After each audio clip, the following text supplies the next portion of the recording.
Hello, everybody. It is Pluto Man, as always, and I'm broadcasting for Poker for Muppets, this fantastic channel where you get to see all these weird and wonderful games, especially the draw games, especially two particular draw games. But anyway, you're not going to get any Hold'em. You're not going to get any Hold'em on this channel. Maybe one day I'll put Hold'em on there. You can all laugh at me. You're probably doing that right now anyway. But so I'm gonna show two tournaments I played on Saturday night, wasn't it? I hadn't had a very good evening. I'd already played two tournaments, busted out. One of them was PLO8, one of them was a fixed limit badugi, which $5.50 tournament I think that was, which I pretty much always bust out of before the money. It's not it just doesn't happen for me that one. Don't know why. But anyway, so now I'm going to be playing a couple more tournaments.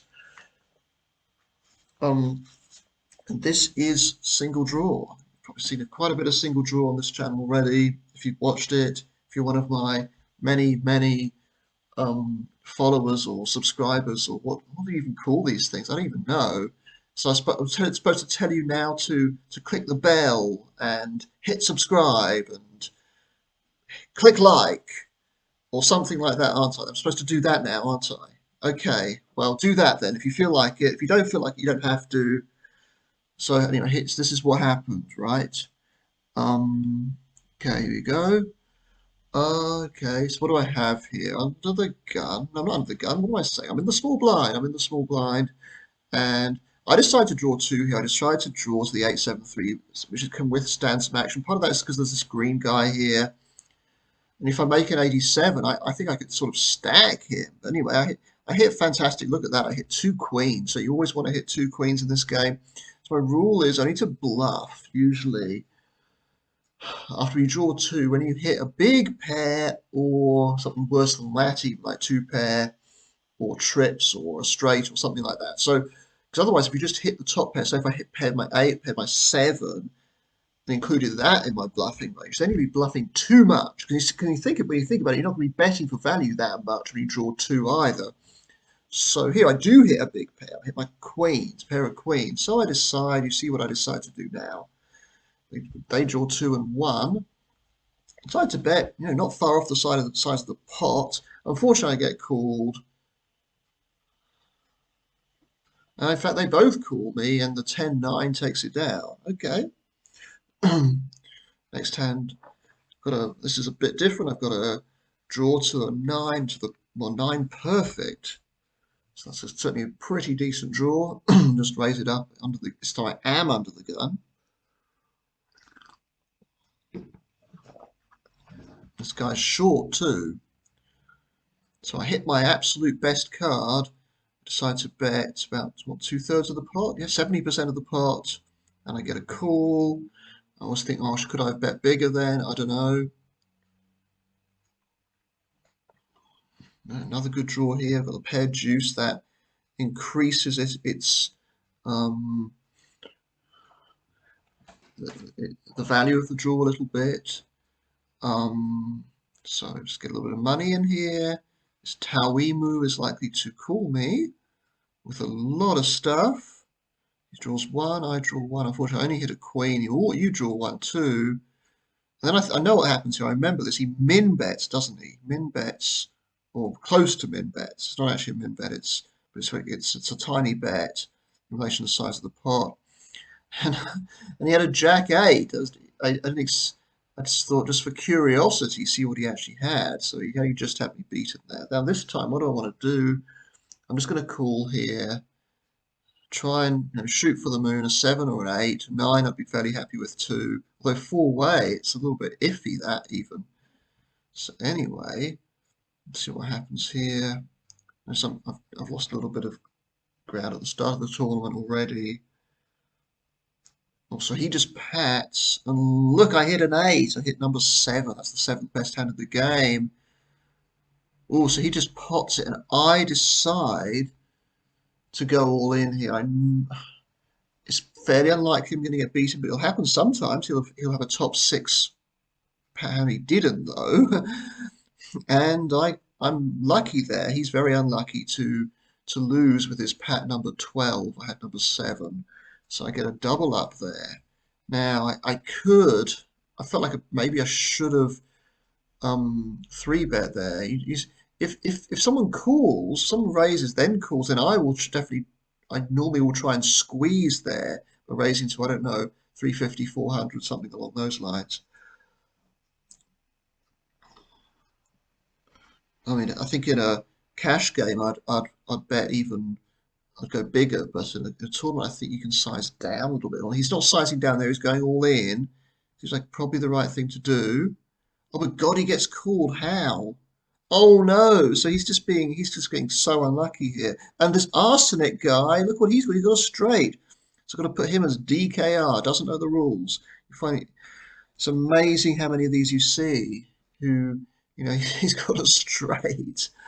I mean, how unlucky was that though? He had an 87 and Tauimu, who's not a good player, makes number 3 after drawing 2, right? So he drew 2 to make number 3. Wow. Well, it's not your day. Use 6109. It's just not your day. Okay, DKR it is. And actually worked out well for me that I didn't re-raise that pre-flop, which I sometimes I will do. I decided against it on that occasion. And now got a pretty decent hand. I decided to 3-bet. It's the only play here that makes any sense. Just go 3 times the original raise.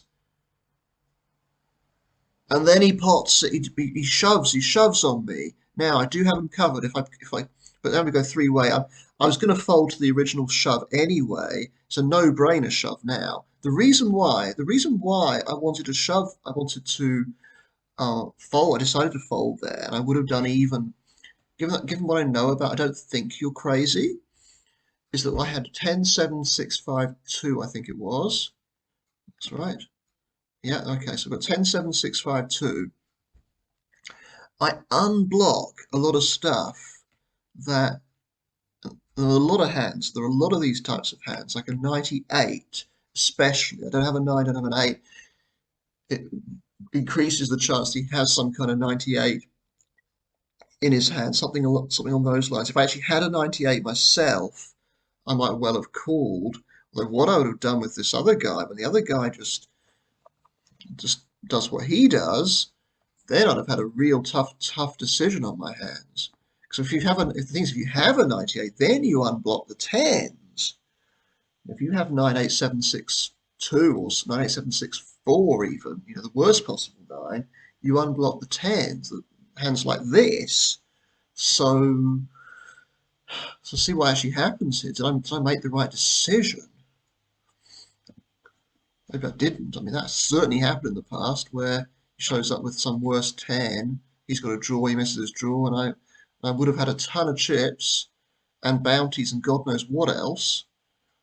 But not on this occasion, right? So I didn't expect him to show. He actually had the nut 10. I didn't expect him to have that. And then, of course, he gets unlucky there. So I think your play there was fine to do that with the nut 10. I guess. I guess there's no other real way of playing it, unless you decide to fold, which I think would be too tight. And then, of course, this John Corn didn't have a ton of outs there. He's probably down to probably more than 2 to 1 there, maybe like 3 to 1, I guess. And yeah, he hits number 11. Good for him.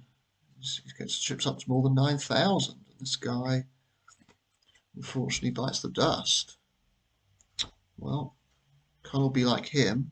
So I don't think that was a good call. He was an underdog there. Okay. I guess there's dead money from me in the pot potentially. Anyway, so now I've got another draw to the nut 9, that's similar to what I had before. Easy raise in this position, clearly. I want to get 3 bets, so I'm deciding to call it. My draw is good enough to call. See if I can hit. Decide to draw 1. Unfortunately, I pair my 9. Now, do I decide to bluff? I could have bluffed here, actually. For whatever reason, I decided, I suppose, because if I had more chips, I would have bluffed. I think it's probably a bad way to think about it. Because I didn't have a lot of chips, I decided to conserve what I had. probably a bad way to think. I probably should have just bet 1,000 here or something. See what happened. See a 10-9. He might have called there. He might have called. He might not. I don't know. So here I actually got one of those 987s that I talked about before. So what do I do here? I'm certainly going to be calling you if you shove. Now, what do I do? Oh, I've got a bit of a decision here. Now, you, this boo boo guy, has been going, is aggressive. I mean, he will, he's got big raises, big re-raises. He's, so I think he could have a wide range here. I think he could have a jack, he could have a draw, he could have a lot of stuff. I'm ahead of his range here, I think. So if I decide to re-raise him, I can't just flat, and I think that'd be dreadful. You could then bam the post flop or post draw, and I'd have a tough time with my hands. I'd be giving him a license to do that. So there's only really one re-raise size that makes any sense here if I'm going to go for that. So I'm taking a bit of a risk here, obviously, because he could have a better hand than this. It's possible I could get him to fold a better hand too. I don't think he would somehow though. So what does he do? The other thing he's got a massive stack, so he knows that even if he loses this, then he's still got a good stack, right? So he might call and draw. That's a possibility. So let's see what he actually does.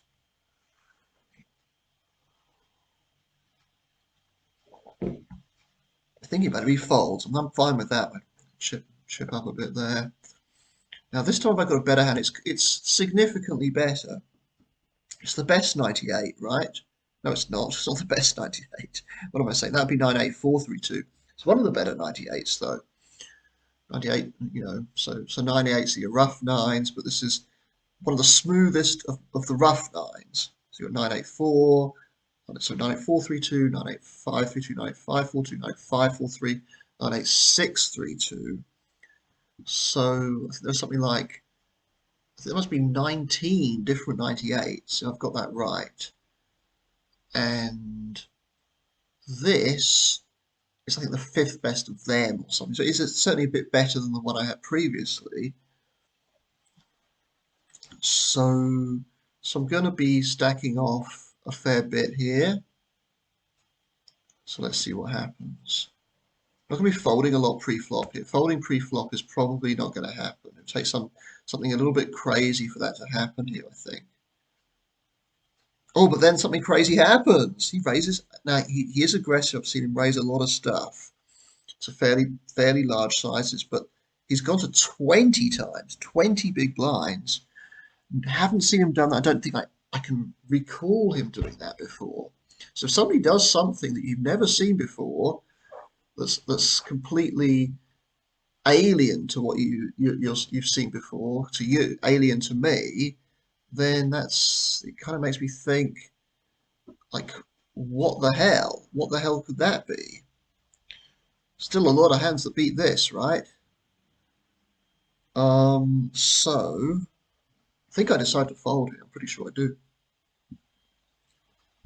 Just if it's somebody else doing that, I can see somebody else do that, go crazy, like open shove with jacks and 10 nines and whatever else, draws, then yeah, I'm calling this all day, or even reshoving myself all day. But here, I only put 40 chips in the pot, so I just decided to let it go. Maybe that's really tight, but just a read I had here. So yeah, don't know what. Never know what he had. Now I've got another draw to the nut nine. Third time I've had that already. What happens this time? Okay. Just go heads up. So I hit a 97. I decide to call here. I expect to lose a lot of the time, but not all the time. He's aggressive enough to make this a profitable call. I'm getting 2 to 1. Ooh, and I just win it, right? I had 974, he had 985. So yeah, won it by a small margin. A pretty small margin. Okay, here we go. Gut shot, hand not ideal. Paired six kind of helps a bit probably. So just get a little bit of money, fold this. So I've now just started a pot limit badugi as well. Oh, and look, I make number two. So he draws two. So what did he do? He limped in, which is terrible. Then he called my raise, and then he drew two, which is not very good either. So, and I've hit number two, which is just fantastic.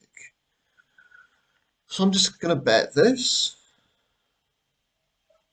I didn't check raising or anything, so I've just bet half the pot. When I have my big hands, I vary my bet sizing quite a lot, like half pot. Usually I'll bet more than that. Sometimes I might bet the pot, might even overbet it. Sometimes I bet smaller than this too. So this is a below average size bet for me. Let's see what he does. Oh God, well, that's nice. You get somebody that's just like a Christmas present, that. So he decides to go for the suicide bomber option there with 98643. Okay, so whoa, and then hot on the heels of that, look what I've got. This is, what is it? There's one four, which is the nuts. There are four different fives. There are 10 different sixes. The second worst six. The worst six sounds kind of funny because the six is just fantastic. So I have number 14, so the 14th best hand. There was 715 badugis that you can have. This is number 14. This is up there, and he's just gone he's just potted this. He's maxed it.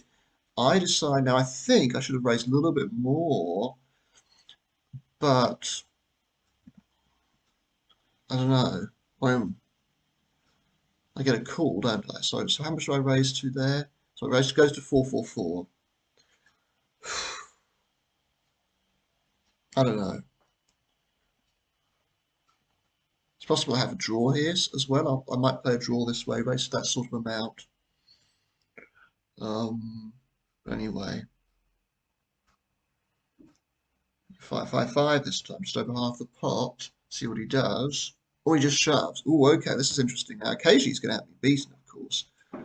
Most of the time he won't. I don't really know this guy. I have got a note on him, but so got nothing here. I think I'll probably draw two here.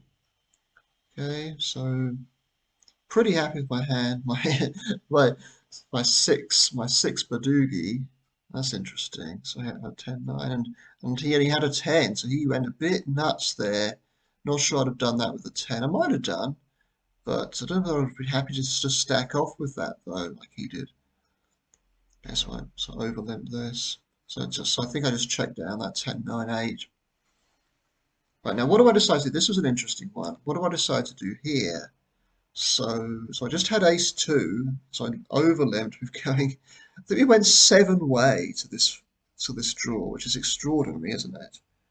And you even overlimped there, poke here with a three card draw. So you're not a good player, because most of the time you're going to get raised. Someone's going to raise behind you. A lot of the time that's going to happen. So I've got a badugi, but I mean I could raise here.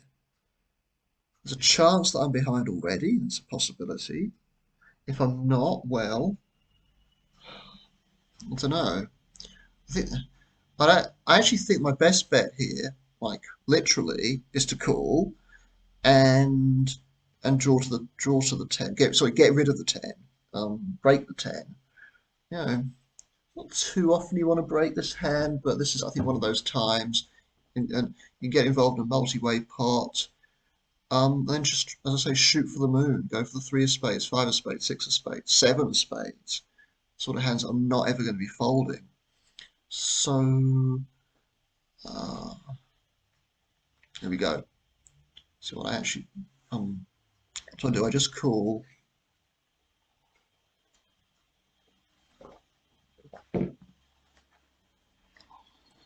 How multi-way is this going to go?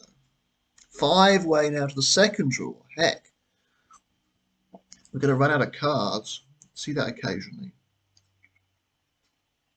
I remember back in the good old days, you'd see it at the cash table. It was wonderful. Whenever you saw that message telling people that's telling you that they'd run out of cards, they had to reshuffle the deck. That was just fantastic. It was just like madness. It was those were the days. Those were the days. I know I was so close. Two of spades. Come on. Oh,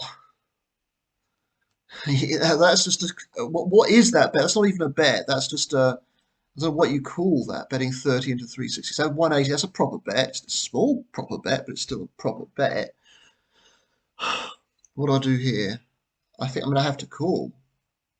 It's got a badugi. That's what certainly what he's representing. But you've still got the implied odds here. So a lot of stuff going on. Obviously, it's possible he'll get check raised or something, but I'll probably throw it away then.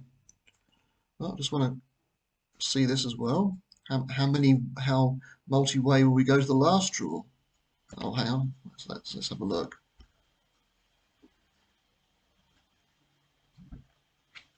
Okay, nothing on this table to get that away as fast as possible. There we go. He's only got 180 in chips. Come on. Oh, no. Fold this too. He checks it down, but obviously he's got a 9-6. He actually had a pretty reasonable hand there. Now, if it folds round to me, I'm raising this up every time, but you can see already that it's not going to fold round to me. This very loose Mariange, who often buys in multiple times in a single tournament, and then limps in. Then we get all these limpers. And it's funny, isn't it, that I'm the one with the badugi. I have a badugi. Everybody's limped in. This is just amazing. And I decide to fold. Because what am I trying to do here? If I raise it up, I pot it, well, Marianne and a couple of other people are still going to call. This pokier guy's going to call, I think, almost certainly. So probably go four-way or something to the, you know, so you're trying to hang on to a Queen Jack badugi, maybe four-way. You're an underdog there. You don't have 25% equity four-way. If they're drawing one, if you get two one-card draws and a two-card draw, you don't even have 25% equity there, for instance. So the only thing to do here is only one thing to do, and that's I actually wonder whether um, just over limping and just drawing to the naked four would be better. I think it would actually be better than raising to whatever that would be and patting. I think that would actually be better. Well, I'd never do that though either. 'Cause, anyway, well, now this is one of the ones I was talking about before. So one chance, which, as you'll find out in a bit, that name is not very apt in this tournament for him. So one chance basically min raises, then somebody calls that what's basically a min raise. So that gives me the chance to step that up. And I do. I've got a really bad jack, but I decide to what you call squeeze. I wish actually I think I should have gone bigger than this. I got to go to 700. I could have gone to 770, 800, 850, anything like that. I think would have been better. That's not a huge difference though. So let's see what happens then. You want at least one of these guys to get out of the way. They both do, and that's pretty happy with that. So up to basically 9,000 now. So that make a fantastic start, but coming back, I have got one person's bounty. I just got to hope to run well from now on then. Then I can. This is that hand again where I have number two, and so far ahead of what he had after drawing two.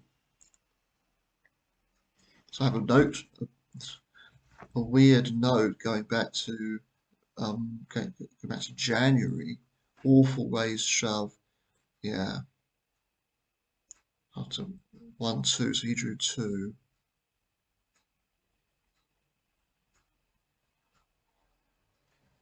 Okay. We've been going for 3/4 of an hour. Obviously, I'm not showing every hand, showing some of the hopefully more interesting ones. No, I'm not going to get involved with that under the gun, a 10-7 draw.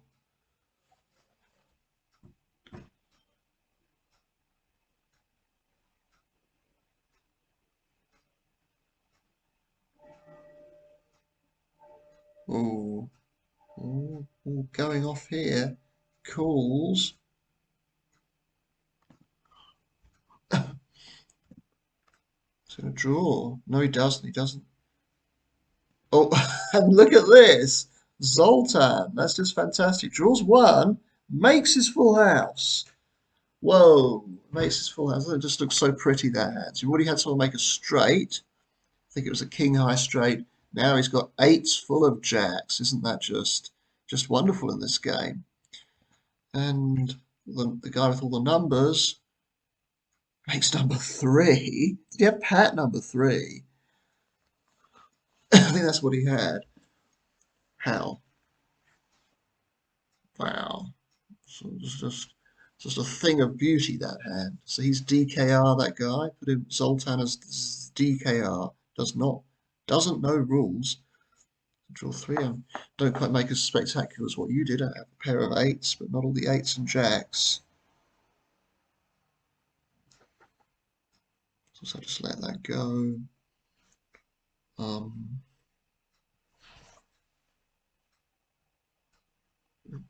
So I've been sitting out at that table. I remember I missed a couple of hands there, which was a real annoying. Now I've got the fourth time already. Fourth time in this tournament I've had a nine, a draw to the nut nine.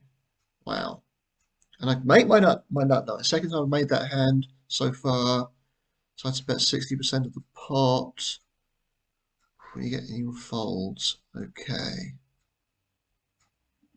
Don't have anything now.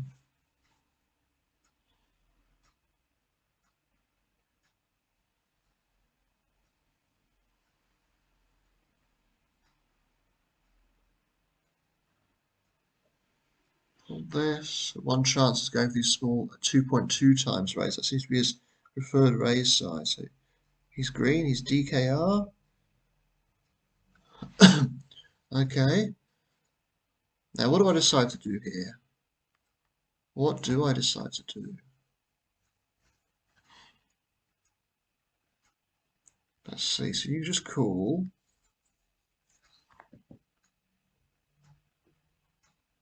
Folds.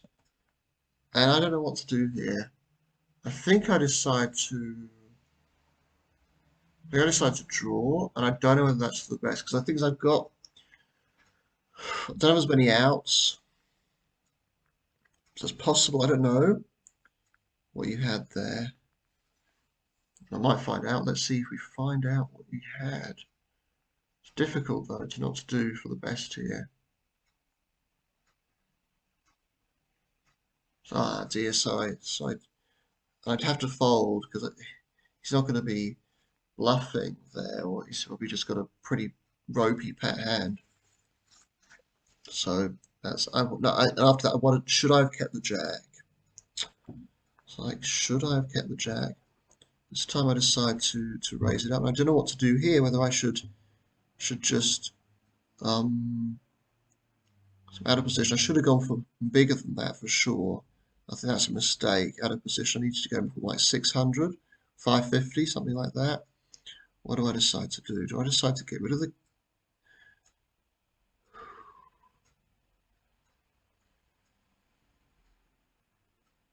I cling onto the jack and it actually... it was the best hand, but I don't know what the best thing to do there was. Out of position, it's a bit tricky to pat. Because this time I've got a horrible open ender, but because of my position, there's the five, the paired five, I decide to raise it up and hopefully just take it down. Unfortunately, no. So now I have to draw to my open ender, which is just disgusting. So he draws two, hit a queen, which is actually above what his range would be, or beats it, but unfortunately he actually hit well. He hit a 10, 6. What do I decide to do here? fold that, that's fine. Now I decide to raise them right at the bottom of my range there. Maybe she could have got bigger, I don't know though. So that when the 3-bet comes, I decide to get out of the way. Now, a nice draw here, 6-3-2. Okay.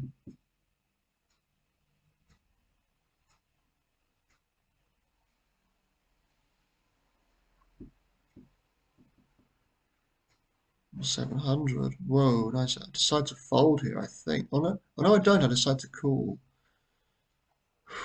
Because Jarasim's got a little bit slightly bigger bounty.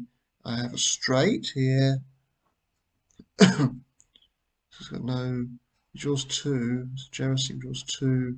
Ooh, whoa. Okay, somebody's. This Jay Kennedy drawing two is just that's just really bad. I don't think Jay Kennedy's got really any clue about this game. Under 65.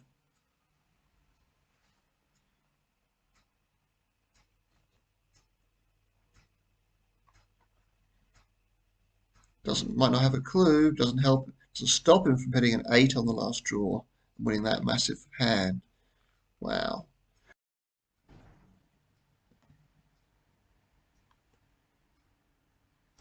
So yeah, this one here is a little bit tricky. So I've got this Pat Jack.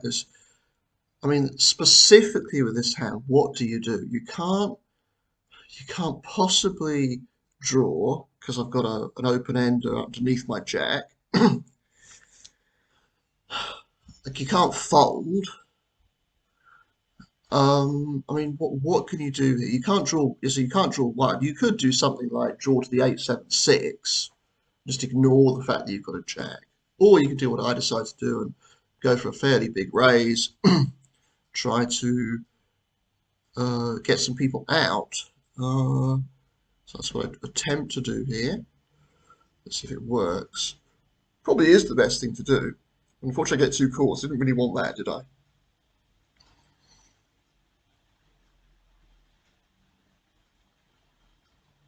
I don't think I can call a bet here. My hand's just that bad. And he bets half the pot. I decide to give it up. I mean, right at the bottom of my range here.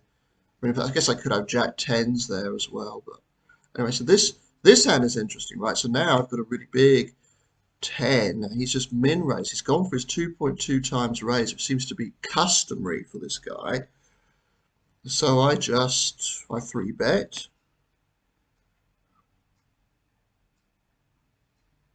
Probably should have gone above 1409. I do. I go to 1900. I'd go pretty big, actually. Don't normally go that big. I wonder why I went that big. Guess I just wanted everybody to fold. Which now you just get all your money in here. I suppose you're short enough. You've got two choices there. You either fold or you just get it all in. So he gets it all in, and let's see what happens. I think I'm going to be patting here regardless. And because I've got a gut, I've got a gut shot there, so I don't have so many outs to improve.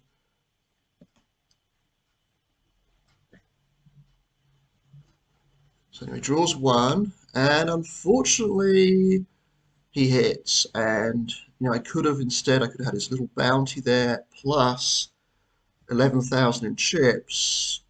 This shows you though that I was about a 2-1 favourite there. So if you give him the 86 draw, he might not have had the 86 draw. I guess he probably did. People do like to call off big bets and stack off with their big draws, even if they're probably against a pat hand. So if you give him that, he needs to hit a 9, which is what he ends up with, a 7, a 5, or a 4. So he's basically got 16 outs. Ignoring what I have, he doesn't know the specifics of what I have. But against a good pat 10 here, he's basically a 2-1 underdog. I'm gonna be winning that 2 out of 3 times, and unfortunately, this is one of the 1 out of 3. He has 16 outs, 47 unseen cards from his point of view, so about 1 in 3. So, because actually, as it turned out, he was if he had 8632, I actually had some of his cards in my hand, so he actually had a better chance than that. He might have been up towards close to 40% or something, but he doesn't know that's what I've got. I could easily have had 10-7, 10-7-5-4-2 or something instead. So anyway, so I'm not in good shape now because of that. And it shows you that you're always dealing with small sample size a lot of the time. You're flipping, well, in that case, I wasn't flipping. I was. You have to win these. You have to win these 65-35 spots, um, or else you're gonna have a tough time. Nothing you can do. You can't make yourself win these things. So now this was an awkward one here, right? So I decided to fold. And that's because I've got four suited cards. I mean 9-8-4-2. I'm kind of slam dunk raise from under the gun there. I'm not that happy about it, but the only reason I don't raise, I get out of the way, is because it's suited. I've got 25% fewer outs than I would normally have. It's kind of my. It's a bit like if this hand is kind of similar to if I'd had 9-8-7-5 without the suits, right? Um, I certainly wouldn't raise that under the gun. Or 9-7-6-5 either. I don't think I'd raise that under the gun because again your draw is compromised. So I mean 98 is a good hand if you could make it, but when you've got 25% fewer outs, then I just decide to get out of the way.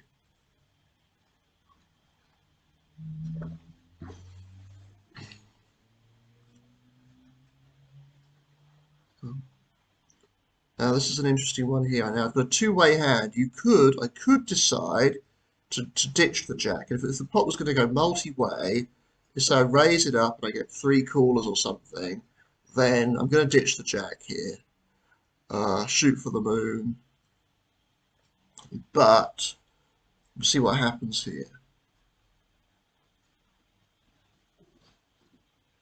So I do get a caller. Now what happens? So big junk here. Get out of the way. I mean, who knows? He could be bluffing there. It's possible, right? I mean, so he then three bets to he pot three bets it, and I then at that point decide, well, he's probably not. Um, so I kind of squeeze four bet here, sort of dead money here. I mean, should if he wants to call, he could easily have a two card draw from what I can see of him. He's just been playing way, way, way too many hands. So it's obviously a big favourite against what he has. So against his range here. So he's probably going to get out of the way. If he doesn't, well, I'm in very good shape against him. This guy, though, who knows what he has? Could, if he wanted to get it all in because he's so short, could have a pat hand for sure. If he has a pat hand, he's probably got. Would he have his whole range here? Maybe of badugis? Maybe he wouldn't get involved with kings and queens. I don't know. I don't know him well enough for that.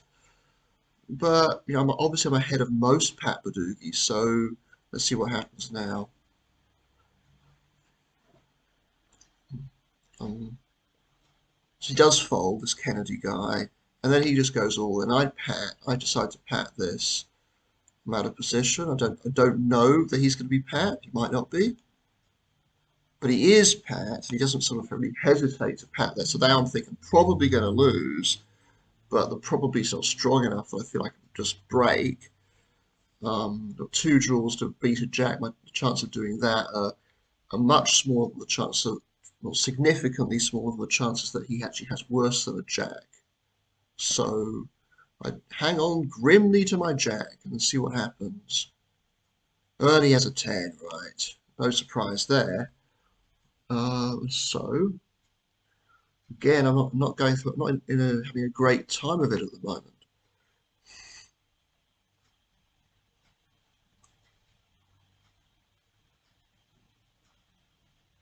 So this is not a good hand here. And what I decide to do, if it's like heads up or something, I'd probably draw two to the 8-4. But as we're massively multi-way, I decide to actually draw three. I don't want an 8 multi-weight. I want to try and make an 8 now. I've improved massively. I actually got 742. And we've got another straight here. So hang on a sec. So what happened here? That's so weird. Simon, as far as I'm aware, does know the rules. I don't know whether he drew or what. But anyway, one chance who had a pat number 4. So his one chance name, as I said, is not really apt here. He seems to have quite a lot of chances actually. Like um, now, from his little stack has built it up into something fairly substantial, which you can do if you're getting past sevens.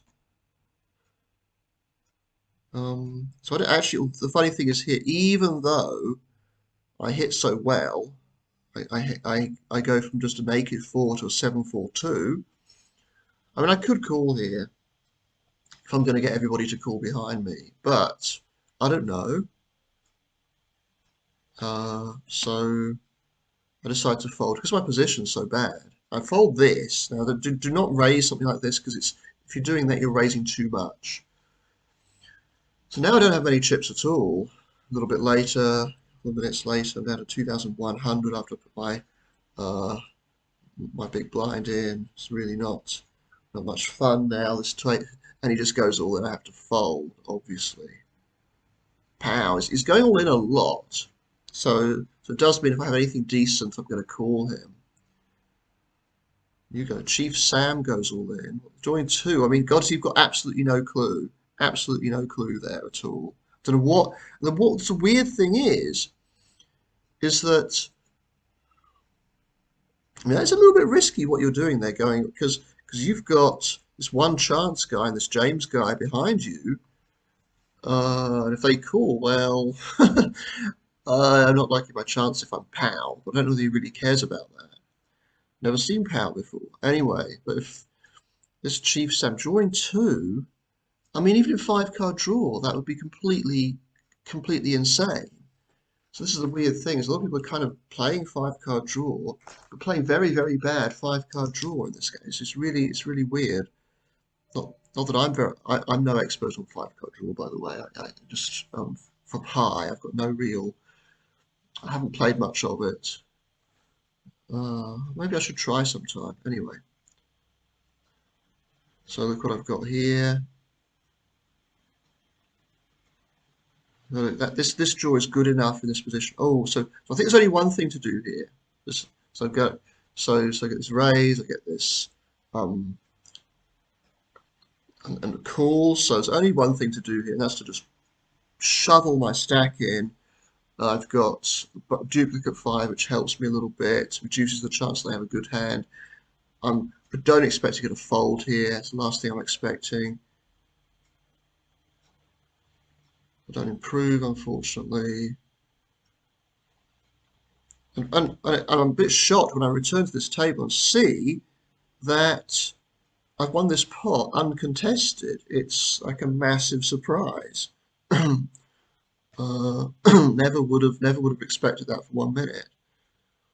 So yeah, they both fold. I was really surprised there. I have a bounty as well, everything like that. So this Legion man just limps in, and what do I decide to do? I'm pretty sure I raise this. I don't shove here though. So it goes to 1100 odd.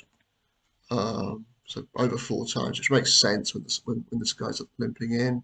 See what happens now. Second draw, still just got 821. Nope, completely brick again. And of course, what does this guy do? So still, he gets all, okay, so I obviously have to call here. I hope he draws. I hope he draws. Now, okay, third draw here. He doesn't. He doesn't draw his pat. Oh bugger! And I hit my 7. I hit inside. That's just insanely bad. It's unfortunate. Unfortunate, and he wins. Of course, because he was a fairly big favourite there. My gut shot draw. I was just hoping he wasn't going to be pat. So I'm running into some stuff here. Didn't have a lot of outs there really. Oh, so yeah, it's not what I wanted, not the outcome I was looking for. So now, again, I don't have any chips on that table. Third draw,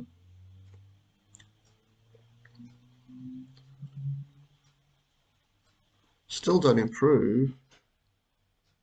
But you see, it's interesting what happens here. So just check it down again. Tiny pot, it's almost insignificant, really.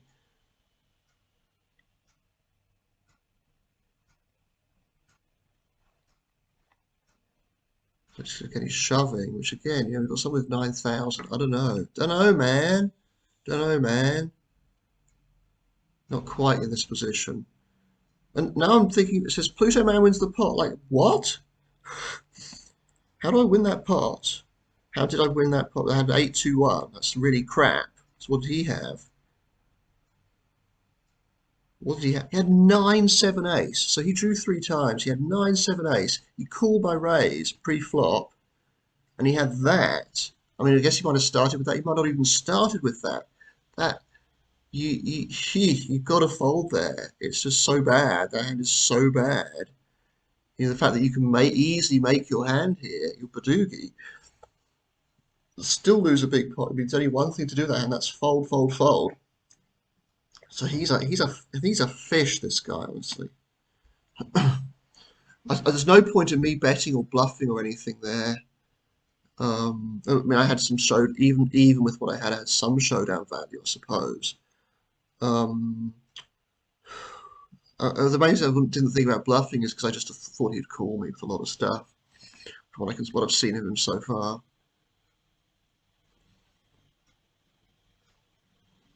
So as the tram clatters by in the background on a very, very wet morning. So here we go. Pretty big draw here, 6-4-3. So he calls again. It's a bit awkward. What do I do now? I think I made a mistake here. After seeing what he showed down before, he calls. Now that changes things a little bit. If we'd gone heads up, if we'd gone heads up against him, I'm pretty sure I would have just bet this out here. Also, Hamsy Bamsy is playing something that I think he's not playing this game. He's playing. Looks like he's playing five card draw. So draw one. I think I needed to bet here. I think that was. Oh, maybe I do bet. Oh, I do bet. Okay, so I play that. I do this. Play this as I should because he drew two.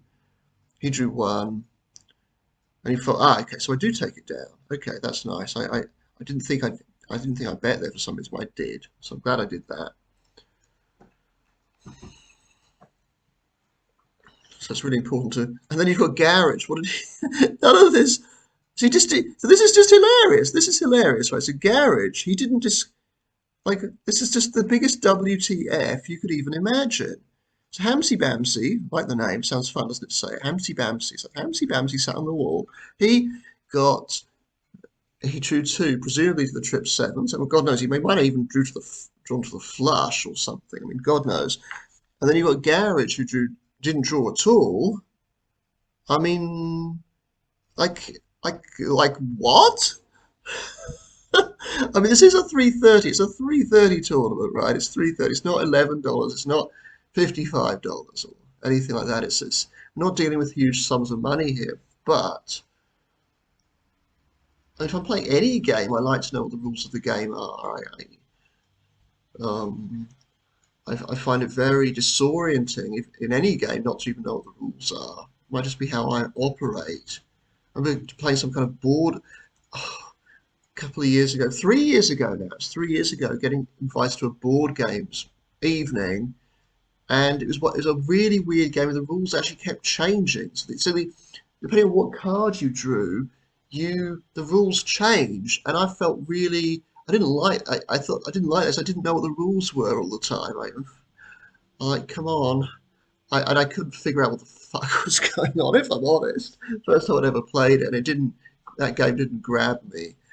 Um, See, board games are kind of hard to play. If you're not a board gamer, like I'm not a board gamer really, I've played a few board games, a few modern board games. And you play with people who are board gamers, then you're it's kind of socially awkward somehow. Anyway, gonna keep going here. That was just fascinating. In So now this is a weird one, right? So I've got 746, and I don't know what's the right thing to do here. How much value I actually have against this Kennedy guy, whether I should wait till I actually make something, hopefully, and then put some money. But instead I decide to raise it up. I feel like I am ahead of his range, but the difficult thing is I'm out of position. It makes it hard. Okay, so nothing here. So I'm going to draw one. He draws two. So okay, so I was ahead of his range. Clearly I'm a favourite there because I miss now, and I miss. I feel I have to bet here because I'm still a card ahead. So this is kind of awkward. Stack sizes are kind of awkward here. Um, Obviously I cover him, but there's a chance I'm going to lose everything here, right? There's always a chance of that. And whether I should have just limped in to begin with. So I bet this. He's not the sort of guy who's just going to go away. Okay, if he'd shoved there or potted it, I might have actually got away from that. I think I would have done because my hand's that bad. My draw's not very good, is what I'm trying to say. But anyway, I thought I had to bet because I was a card ahead. So now I'm probably not a card ahead anymore. Probably an underdog now. Just guessing. So now again I miss. I don't know what to do now. I don't know what to do. Do I check call? That could be an option. Check fold could be an option. I don't think there's much point in betting here because I'm not ahead of. Hang on a sec. He draws two again. Oh, that's diff. That changes it. For some reason, I thought he drew one, but he called my bet on the flop and drew two again. Wow, God, this guy seriously. You've got to play both. I'll tell you what. People have to play. If you watch this video, please play both of these games that you see here. You've got to, if you like money. Shame they're not bigger, 330, 440. Shame that the binds aren't bigger. I suppose if they were bigger, you wouldn't get quite so many Muppets. But, so anyway.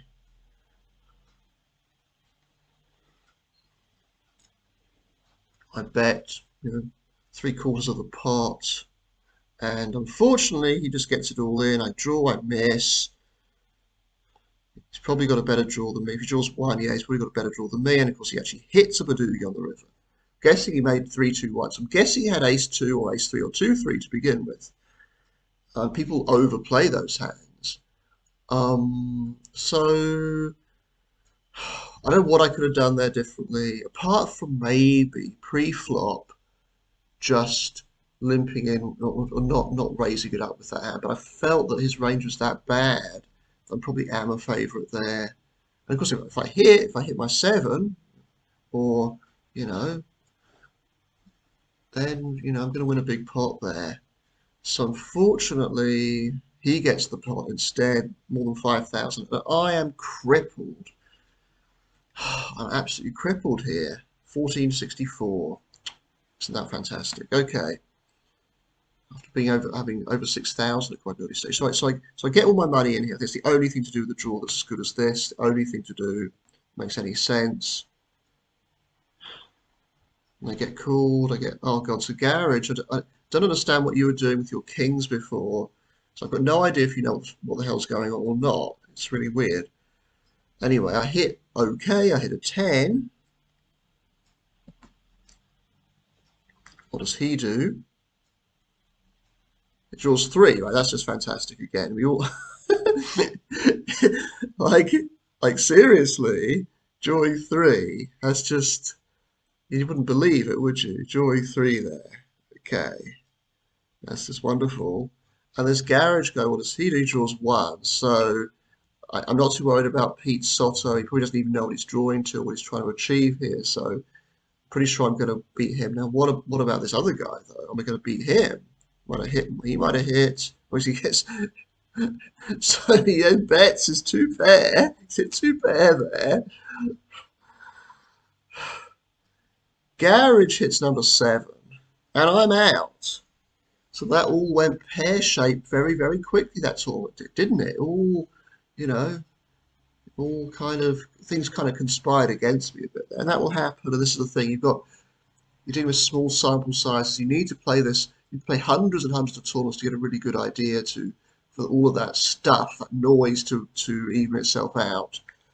Um, so unfortunately, I don't play hundreds of these. I might play probably two of these a week, two of these a week, which is like that's 100 a year. Playing 100 of these single draw tournaments in a year. Okay. So anyway, that's me gone. I'm out of there. All I get is 75 cents back from the 330 buy. Not ideal. Anyway, back to badugi. Now I'm crippled here too. I'm not. I'm going through a bad run. There's only one thing to do here, and that's just get my money in, get the money in, get as much money in as I possibly can with a draw this good. Can't hang around. Okay, so I decide to pot it to 450. Expect to get callers. I expect Kennedy calls. He could have. All I know is he's got four cards. That's all I know here. I think he might. He might not even have four cards. Well, he might not even have cards at all. I just have bananas. Okay, but he will call me with bananas. Um,